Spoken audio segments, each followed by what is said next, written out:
My name is Celeste Blair, and I was sentenced by a judge in Texas to 30 years for conspiracy. And I think the most relevant thing that I could tell anybody watching this is that, in America, you don't have to have possession of any drugs or any guns. You just have to have connected with the wrong people who, when they're trying to vie for their freedom, go in and tell people, actually what happened in my case was that two guys got arrested. And when they did, they were taken into the proffer room. And when they asked them how they met each other, the answer was that I introduced them. Now, whether or not I certainly didn't introduce them thinking that they were going to mastermind a bunch of stuff. But yeah, did I know that we were all partying and doing drugs? Absolutely. And, my life has changed a lot since then. And, I'm not trying to, shrug off any of my criminal activity because I definitely was wrapped up in the drug culture, um, like a lot of Americans are. Um, and to kind of go back a little bit more, it really, in retrospect, I've learned that the reason was because I had no coping skills and no good boundaries, and it just made everything play out in a different way. And so that's why I've spent a decade teaching other women how to have healthy relationships and how to have better coping skills and how to have uh, exercise and define boundaries. So, um, as I said, I was sentenced to 30 years in federal prison.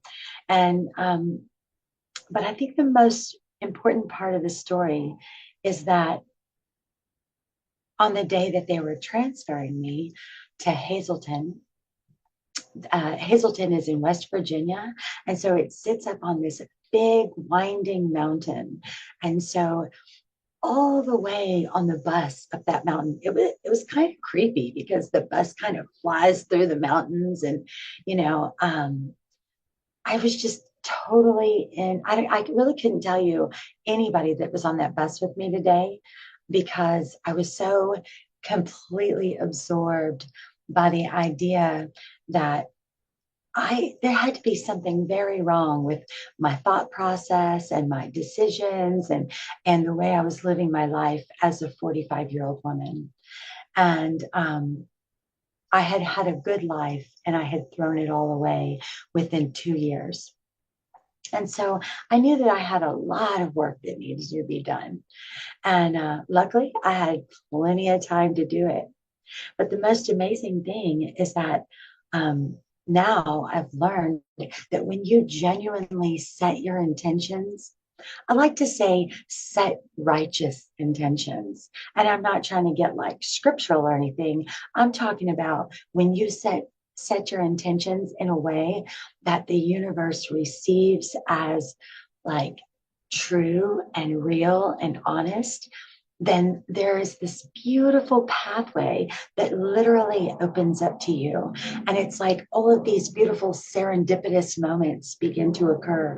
And for me at Hazleton, in just 3 years, the most amazing things took place. The first was that a friend of mine invited me to this book club. And I had already always been an artist, but I never really I mean, quite frankly, I was never really emotionally present in school.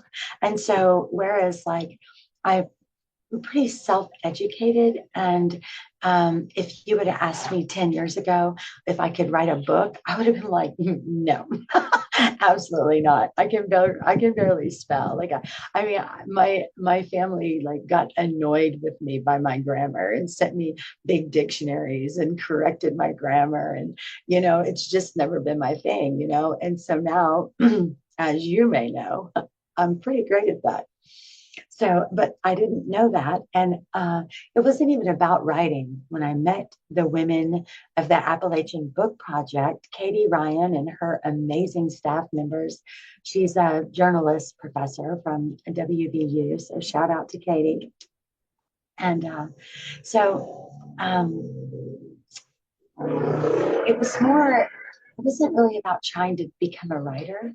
It was about like trying to sort out some things and work through my brokenness and finding a safe space within that prison to where I could work those things out and start to gain confidence again in my own self. And that's what I found there. And right about the same time, they were running a program called Inside Out. And the Inside Out program is also run by these amazing professors from Fairmount University and WVU. And so when they entered my life, it was like one day I was at the computer, they have like a little bulletin board, and the bulletin board was like, you know, see Mr. Morai at Mainline if you want to sign up for the Inside Out program. The deadline is today at 11:30. And there was like 15 or so questions. And I was like, I had probably been in custody, I don't know, maybe 60 days at the most, maybe 30 days. I don't know, but I really didn't even know how things worked yet. So I remember I got the application and I filled it out and I took it to Mr. Morai and he was like, oh yeah, you're the last one that's going to get in. So it's a program all over the world where they take 16 college students and 16 prisoners and they put them in a big circle, one from the inside and one from the outside, and they weave them together.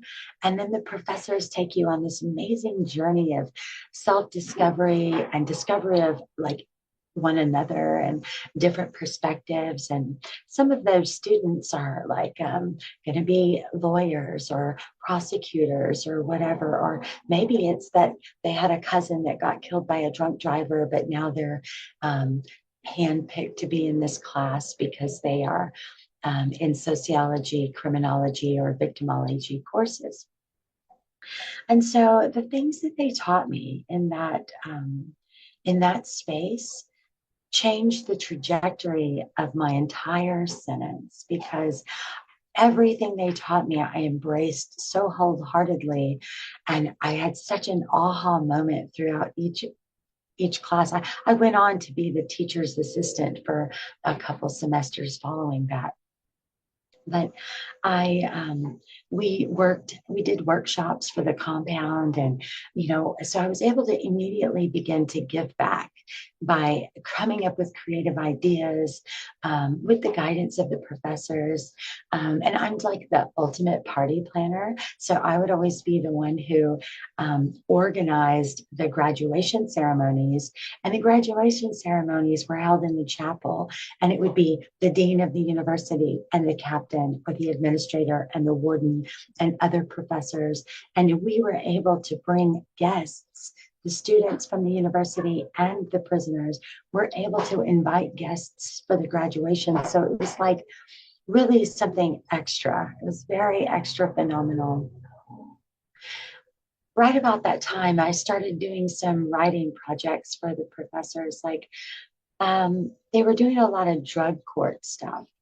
And so Dr. Mandy Sanchez, she's like, hey, could you like think about how it would be if how women could be more successful if they were in drug court and going through the process of drug court and write this judge about it. And I was like, absolutely. So I polled the audience. I talked to a lot of women, and we did that with Priya. We did it with a lot of different things. But what I really was so blown away by was that when it came to the women who really gave me feedback about how they could have been more successfully satisfying the terms of probation or parole, what it always came down to was the fact that they didn't have a home to call their own in more than nine out of 10 cases.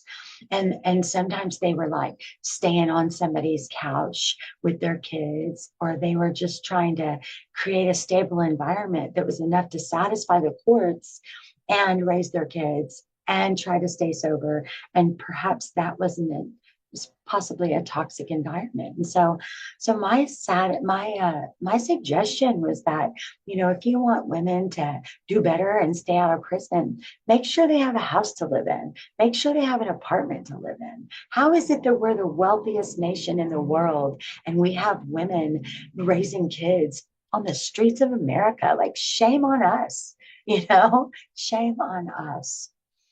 So anyway, not to get in my soapbox or anything, because this is this is supposed to be kind of more about my journey. But so anyway, right about that same time, I was working for the administrator, and we lived three-man cells at the time. And so both of my bunkies, like one of them had a store, the other one had a girlfriend. I was up on the top bunk, and I was really struggling to get these papers written and grade homework and do all the things I needed to do for the Inside Out program or the Appalachian Book Project or whatever. And so Mr. Morai was like, Celeste, I think I have a better idea for you. And so he took me, we took the students from the college on a tour of the prison, and we went into the RDAP program, and I was like, hey, these people live in two-man cells. It's totally quiet,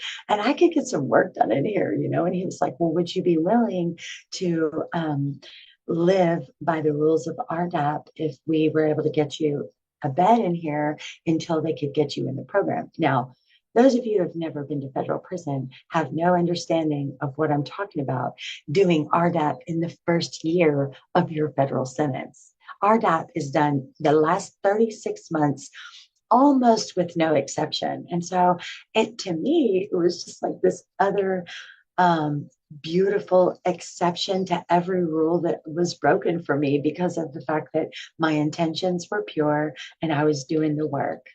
And so I satisfied the terms of RDAP in the first 2 years of a 30-year sentence, which is like amazing. But I'd never been to rehab. And I'm just going to tell you, quite frankly, my family growing up was not just anti-establishment, but they certainly weren't into treatment, therapy, or rehab. That was kind of my mantra was rehab's for quitters.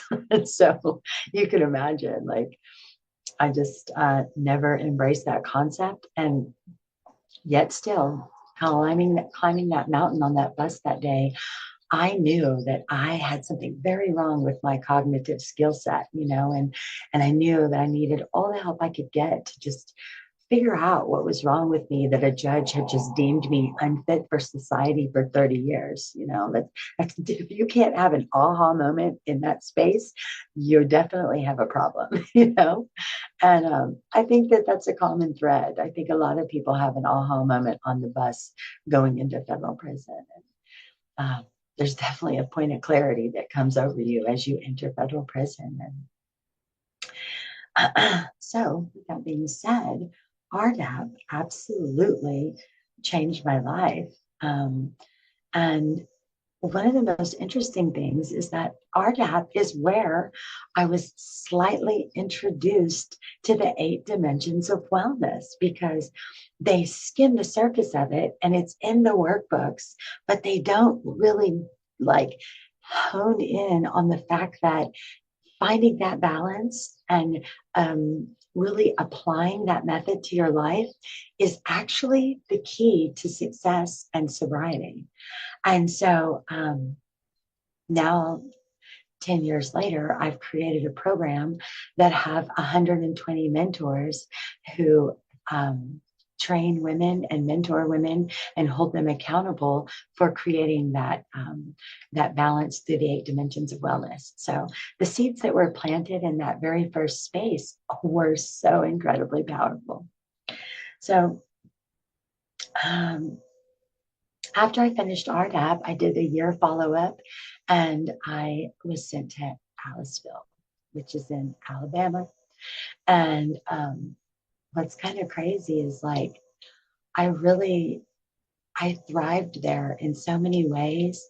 And I remember when I used to drive from Texas to Florida back and forth we won't mention why, but back in the day, my father lived in Florida and my mother lived in Texas. And I realized I could make a little bit of money like that, and so foolish, childish things. And so, anyway, I would literally avoid the roads of Alabama and never drove through it because they would mess up my car. Like the roads were horrible back in the 80s.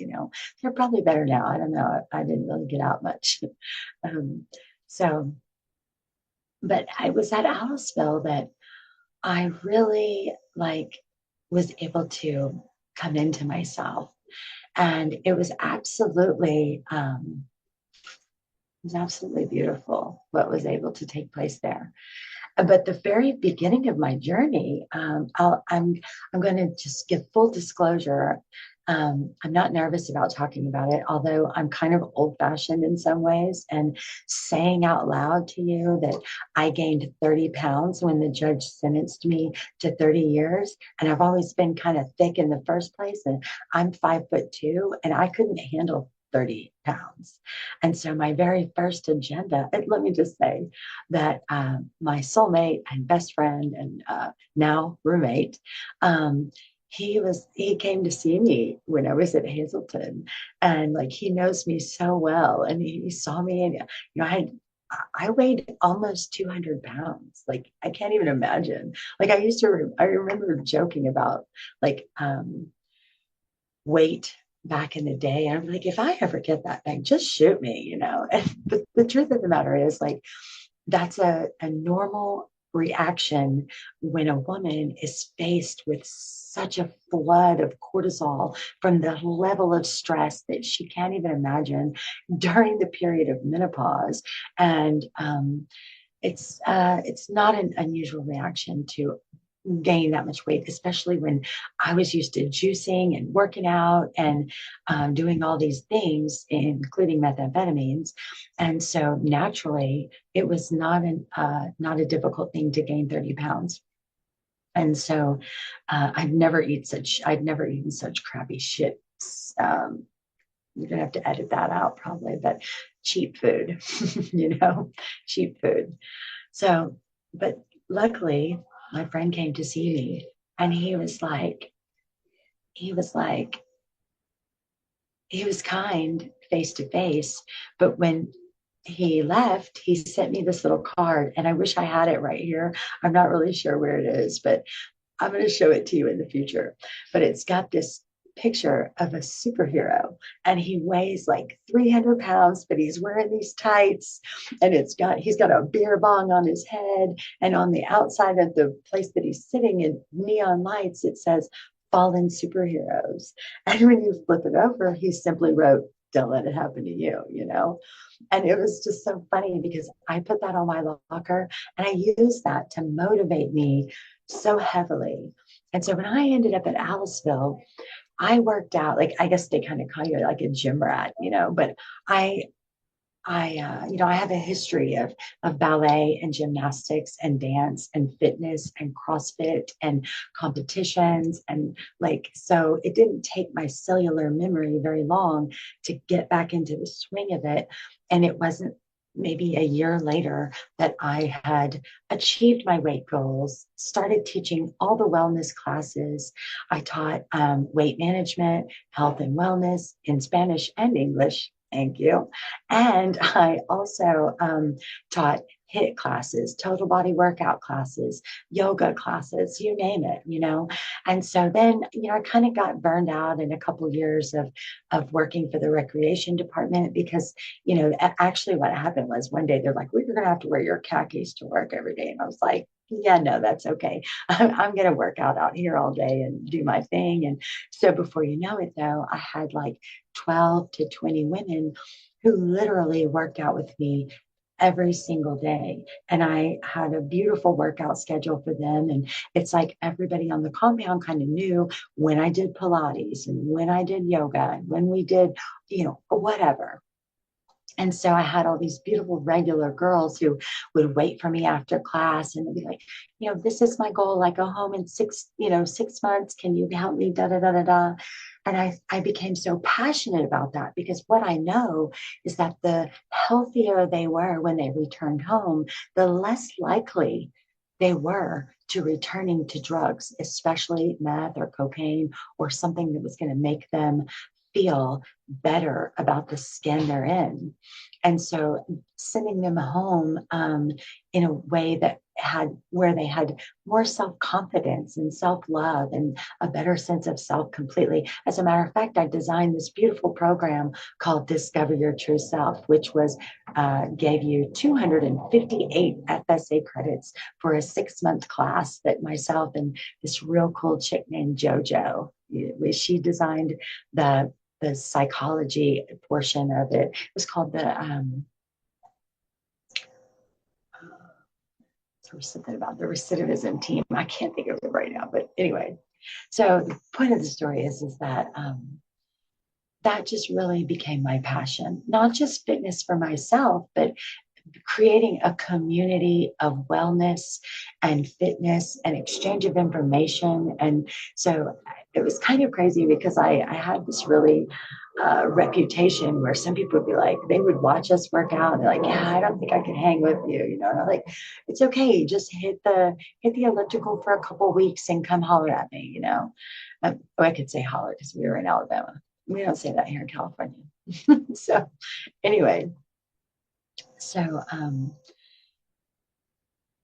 it just created a community that I was so incredibly grateful for that went on for so many years of my life. And I think I counted it one time. It was like 3,044 days. I pounded the same rec yard, you know, and the same little space of concrete where I came up with creative solutions for fitness. And I think a lot of lives were changed through that. And I'm really grateful.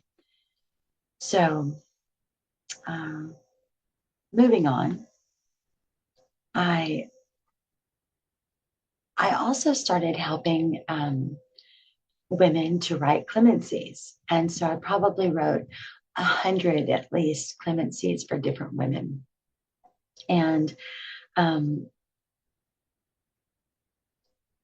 it's so funny looking back at that because when I wrote those clemencies for them, I never dreamed that I would become a clemency recipient. And but it's just that same little like the seeds we plant that end up like growing in our life and opening up amazing opportunities for us. And so there's so much more to be said for that. You know, that's such a deep lesson. So when COVID hit, things got really crazy. But for me, I was at a space where I had been like working. So I was working in education, I was working at the gym, you know, always I had all these obligations and I loved all of it. But during COVID, it was like I found this other space where I should mention that I was also the gardener at Hallisville for many, many years. I served under Captain Mosby and was head of the landscape crew. And so I planted and tended 5 beautiful gardens. The only thing that's alive on the whole compound was like roses and just all of these beautiful flowers, a lot of reoccurring bulbs and lilies, and you know, just it was such a great pleasure. So during COVID, um, I it was hard to watch because I still went to work for the majority of the time, while for 2 years, everybody would be up in their window, stuck in their room. But it was only when we had an outbreak in the COVID work unit. Well, because I lived in the honor dorm, you know. And so during the COVID, they created a work cadre unit because all the bosses, all the grade ones lived in the work unit I'm sorry, all of the grade ones, which means that they're the head of their department, they all lived in the honor dorm pretty much. So they made that the COVID dorm. And I'm saying that because it's important to notice that um, I found this space when COVID did finally hit our unit and we had to be locked down like everybody else for a little while. I absolutely loved it. Like it was so beautiful because every morning I would just get up and like reflect and write in my journal and do yoga and meditate. And I remember like I would do like challenge myself to do things that I never thought were possible because in my fitness life prior to COVID, I hated yoga. I hated meditation. Like I was like fast, fast, fast, fast, fast. I wanted to do hit and run and jump and play and whatever and strength training and step aerobics and all that. But during COVID, like I said, it was just so amazing because I was doing this 16-year Siddha yoga class, and every single month it came religiously, this beautiful, like, how to find your Zen method. And I remember like journaling and like every day I would try to sit still and sit quiet for 5 minutes and then 10 minutes and then 15 minutes. And I never would have imagined the amazing like center that I would be able to draw from that. And I'm sure there were people all over the world who, in that moment of COVID, started meditating or enhanced a time of prayer for themselves and, changed their life and, or maybe read more books and who knows, but that's what I did. I read all these amazing books and I found my Zen in a way that like calmed me and gave me this new sense of very specific direction for my life. And I still to this day have ever since have used this practice where after a good hard workout, I stretch and do yoga. And then it's like you're physiologically completely ready to sit still and sit in your thoughts, clear your head, and absolutely go into a space that channels like this energy and focus that I've never been able to achieve in any other way other than like sailing or just cliff diving. But it's so much more specific than that. It's so much more specific than that. And so I feel like what that is defining is what in social media now they call finding the flow. Maybe not in social media, but perhaps it's what Deepak calls finding the flow. And I want to give a shout out to Deepak too, because if it weren't for him, I would have never been able to do it because it was his video, his audio that I downloaded because at first you don't know how to do it. So using guided meditation and soaking in the words of the master, such as himself, is such a beautiful entry to that practice. And so having discovered my flow, you just you just can't imagine how every day from that moment on, if you sit in your journal and write, for instance, I think I need to create this program, all of a sudden I walk in the captain's office, Captain Mosby, shout out to Captain Mosby.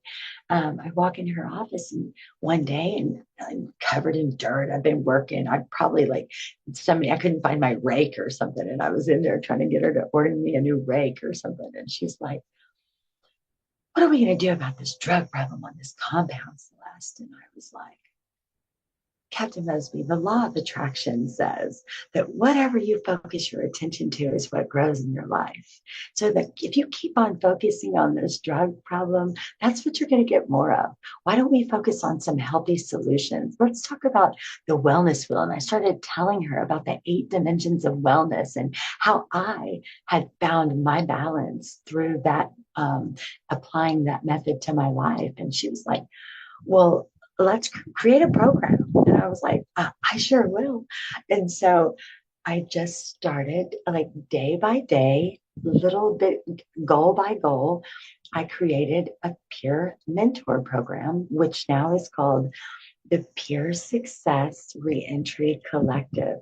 And like I said, There are 120 mentors on Aliceville FCI at this very moment who, imagine there's 10 per dorm, and in each of those dorms, they're mentoring at least one person. So that means that we've brought at least 20% of the population of Aliceville in the last 18 months has received structure, accountability, and guidance toward positive changes in their goal and goal setting. Like, it's like um, something so amazing I can't even express in words sometimes, because one day I woke up and I was like, I wrote in my journal. This is as I'm building the program. I wake up, I write in my journal, I'm like on my list of things to do. Like, I'm going out to the garden. I've got this little cart. And I know everybody just thought I was hysterical because I thought I was really pushing that cart, going to get stuff done, bugging the staff members. I mean, hey, Captain Mesby told me that I could put this program together, but I need you to like send memos and co-sign on it. And they're like, we're busy, we're understaffed, we don't have time, we can't facilitate that, blah, blah, blah, blah, blah. Well, I wouldn't take no for an answer. Thankfully, the social worker, Miss Daniels, and one of the women from psychology, Miss Spicer, they they couldn't avoid me. And so finally they were like, okay, we'll have a meeting. Let's put something down. And I pitched the whole situation to them. And luckily we had a new AW of programs at the time, Miss Troutman. And Miss Troutman was so open to the whole concept of what I was saying. I was like, I don't need a staff member. I just need a room once a month that I can have my think tank meetings in, and I need a little bit of material. Nothing major. We're gonna scrap this. We're gonna use our words and the power of our ideas and our love, and we don't need any kind of resources really. I had it all under control. So they were grateful for that. And also, when I pitched it to them, I'm like, listen, if we could pull this off, they're going to bug you at psychology a lot less. The counselors are going to have less problems because we're going to train them how to do conflict resolution. We're going to train them in how to help people avoid a lot of the negative behaviors that are causing you to have to work extra. So they were like, okay, let's do it. So in the end, the funny part, while what I wanted to tell you was like one of the most magical parts of the whole story of the peer success is that, so I'm looking at like the wellness wheel. Like I've got the fitness spoke completely planned out, no problem. I've got friends that are working at rec. I've got it all set up to where I know how we're going to implement it. I know who's going to be helping the women parent from prison. So if you imagine, there's a spoke that's for family connections. But the bottom line is that 9 times out of 10, the women in federal prison are really trying to reestablish and parent from prison. So that ended up being like one of our most powerful parts of our program. And every Saturday morning, well, let me not get ahead of myself. So while I'm trying to create the different spokes of the wellness wheel to figure out what kind of content and what the curriculum, so to speak, is going to look like, I'm like, well, the bottom line is it's all about reentry. So the goal has to be that they're finding their balance in order so that they can re-enter successfully. And it was like the day before that, I was out in the garden.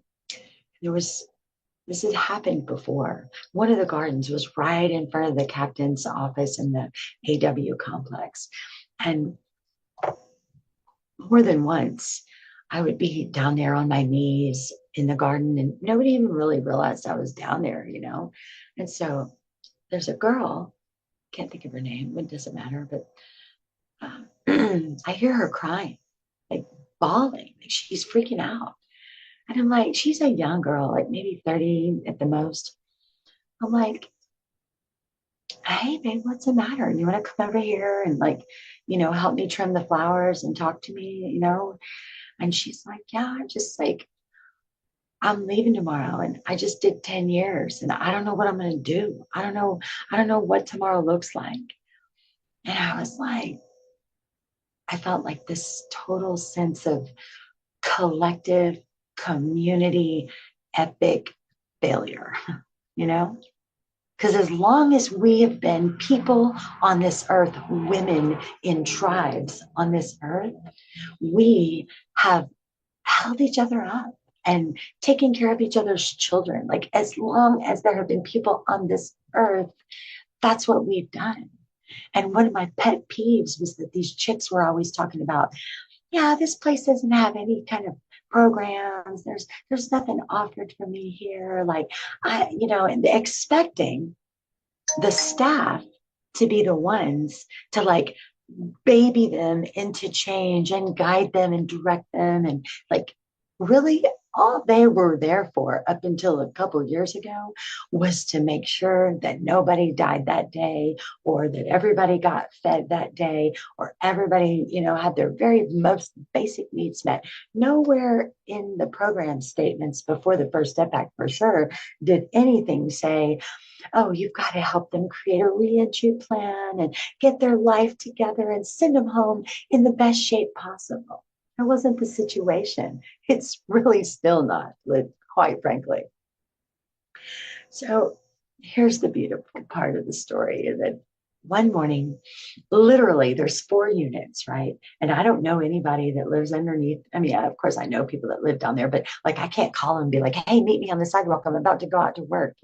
That's not how that goes. Actually, it probably does, but it wasn't in my life.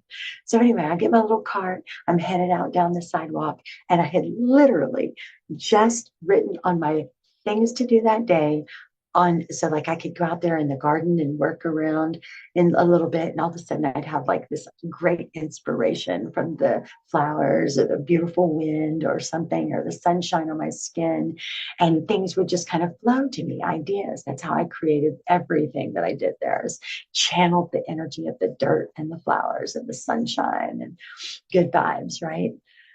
So on my list of things to do on my little clipboard, it says figure out a reentry plan. Literally, that's what it said. I swear I'm not making this up. I get my little cart and I'm headed down the sidewalk, and this chick named Amanda comes running out of her unit. She's in her flip flop. She's like, Miss Blair, Miss Celeste, come here. She's like, hey, my mom has been listening to your podcasts, and she knows that she's also been listening to this guy's podcast. And she said, y'all are talking about all the same stuff. And she wanted me to give you this workbook. And it's a Michael Santos workbook.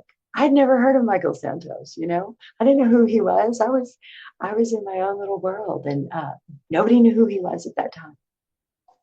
So I'm looking at this workbook, like, and you can't even make this up, I'm looking at this workbook, and it's literally, I don't have a copy of it, but I do have a copy of Preparing for Success After Prison.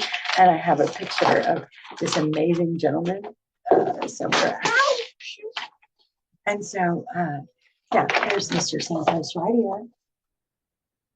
And so she's running outside with this workbook, and I'm just like laughing. I'm like, are you kidding me?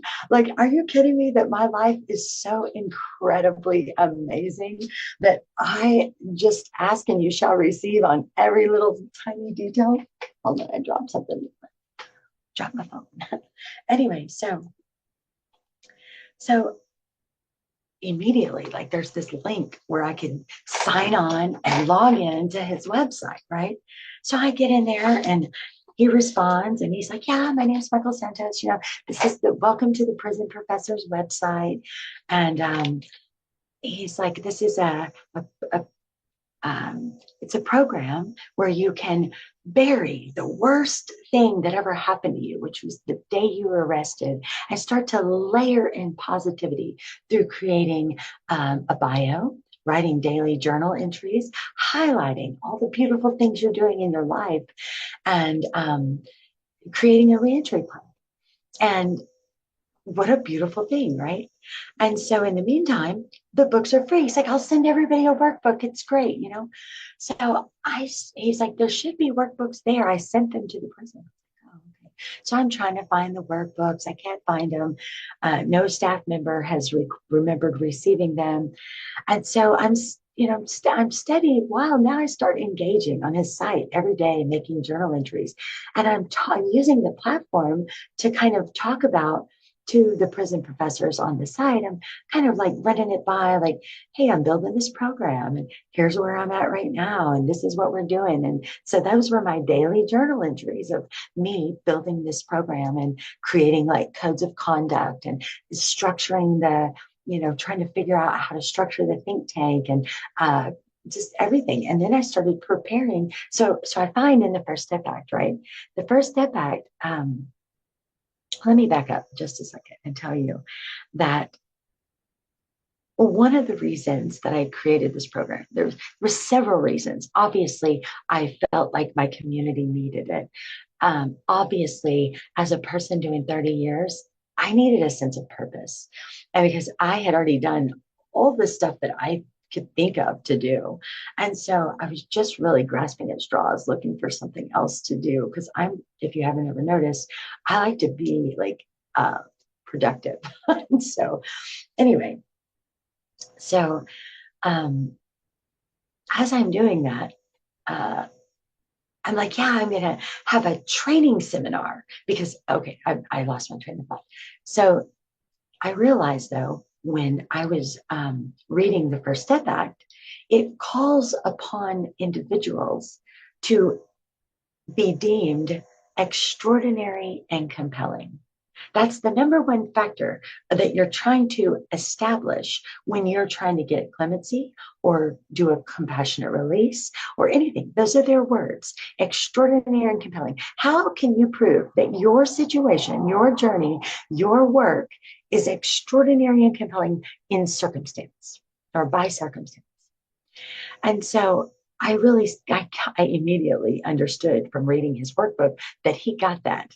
Not only did he get it, he helped frame the First Step Act. So thanks again, Michael. So under the First Step Act, it specifically says what is extraordinary and compelling? What is deemed extraordinary and compelling? Bingo.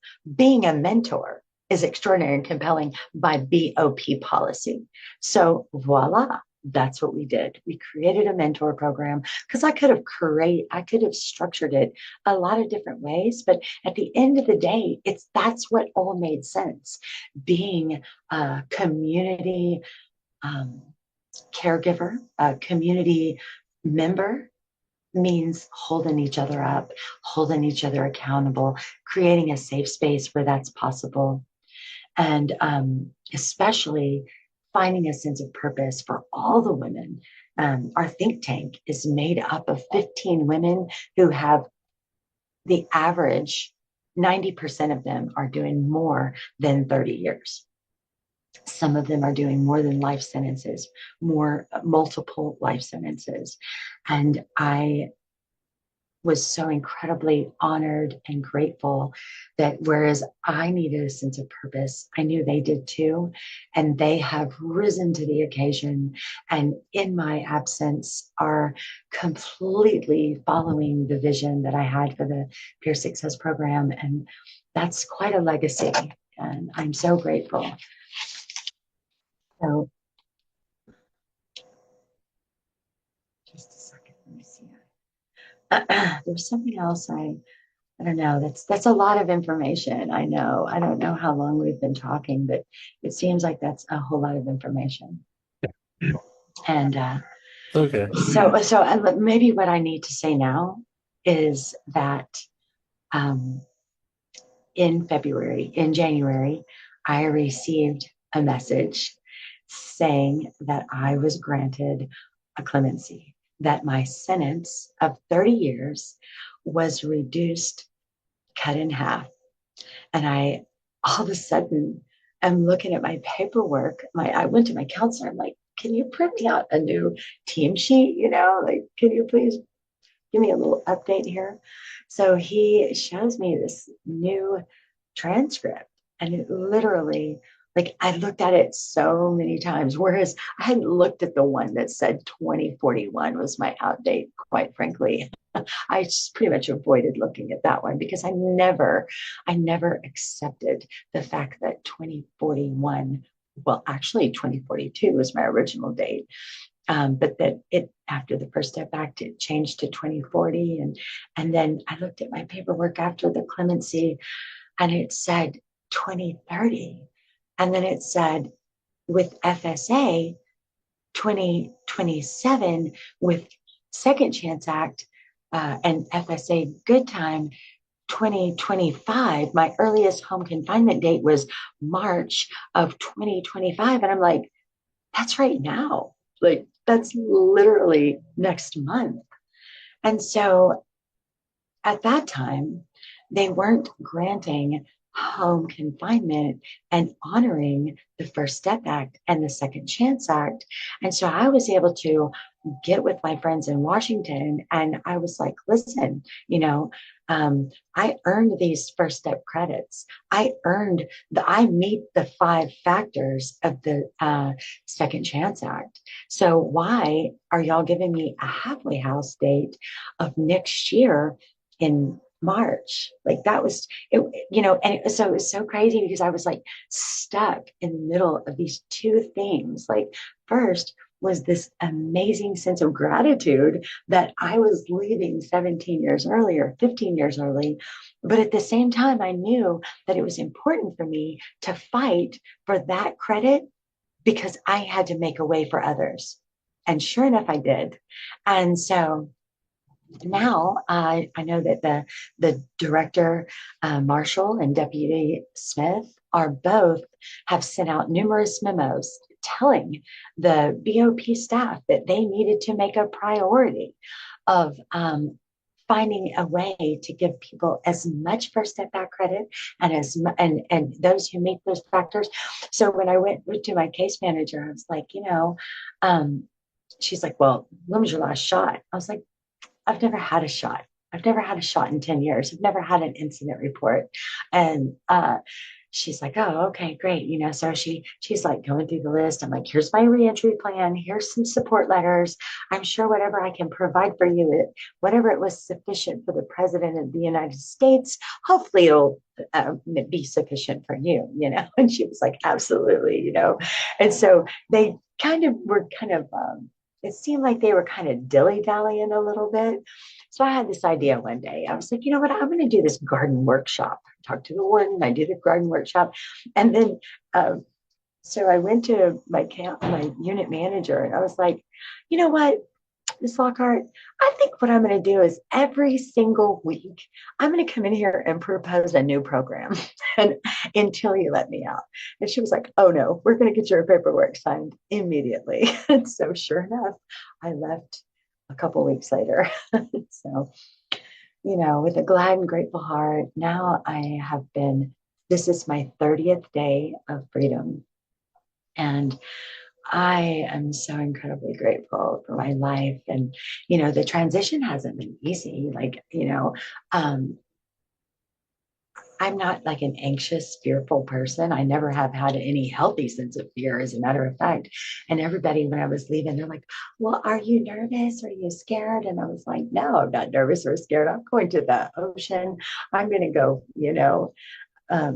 play in my real garden and not have to be monitored anymore. Yeah, I'm on home confinement. Yeah, I wear a tether, but I have peeled back the next layer of my freedom.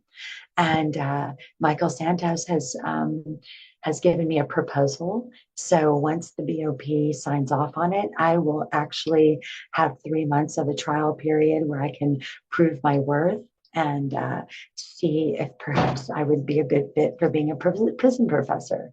So my favorite part of my journey, though, is right here with Mike Tweedy, making videos for people who are perhaps trying to find a connection to their loved ones who are in federal prison, find advice, or maybe you don't have anything to do with the federal prison system. You just want to find some health and wellness in your own life and find some balance. And, I think that if I can figure it out in the worst of circumstances, then there's obviously hope for you wherever you are.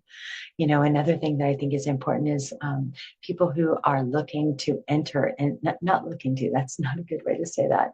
People who are unfortunately about to enter into the federal prison system. perhaps I can give you some constructive feedback. I'm starting a fitness challenge today since this is day 30 and my vacation is officially over. And so hopefully you could check out my shorts and see what I've got going on every day. I'm going to get Mike over here at Prison Audio, the master of all things audio. I'm going to see if I can't get him to post the 30-day challenge fitness regimen. And so anybody who wants to do it with me, I think it'd be super cool.